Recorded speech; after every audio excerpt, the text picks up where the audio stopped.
କଥା ଇଏ ପୁରୀ ବଦଳା ଚାରିଆଡେ ରେପ୍ 372ଟା ମୋହନ ମାଝୀ ତମେ ସମୟରେ ରେପ୍ ହେଲାଣି 450 ମର୍ଡର ହେଲାଣି ଯୁଆଡେ ଦେଖିବ ଇଆଡେ 92ଟା କୁଆରିଆ ଝିଅ ହଷ୍ଟେଲରେ ଅଛନ୍ତି ପ୍ରେଗନେଣ୍ଟ ହେଲେଣି କିଛି ଆକ୍ସନ ନାହିଁ କିଛି ନାହିଁ ଅତି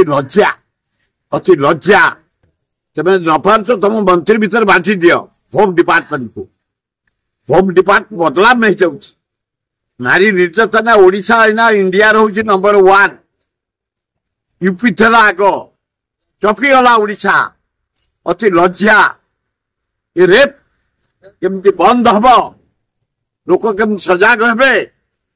ବିହିତ କାର୍ଯ୍ୟାନୁଷ୍ଠାନ ଗ୍ରହଣ କରିବା ଦରକାର ଆଇନ ଶୃଙ୍ଖଳା କୋହଳ ହେଇଯାଉଛି ଏକଦମ କୋହଳ ହେଇଯାଇଛି ଅପାରଗ ସରକାର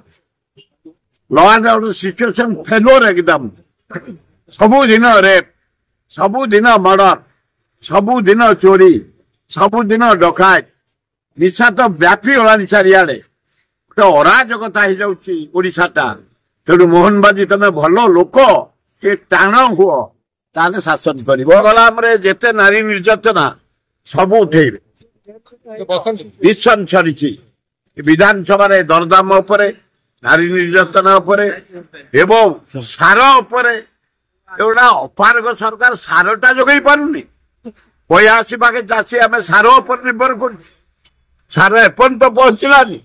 କାଲି ବିଜେଡି ବାଲା ଗଭର୍ଣ୍ଣର ହାଉସ ଘେରାଉ କରୁଥିଲେ ଆମେ ଠିକ କରିଦେଇଛୁ ଯଦି 5 ଦିନ ଭିତରେ ନ ହବ ଆସନ୍ତା ରବିବାର ଦିନ ଆମେ ଘେରାଉ କରିବୁ ବିଧାନସଭା ଚାଲିଥିବ ଘେରାଉ କରିବୁ।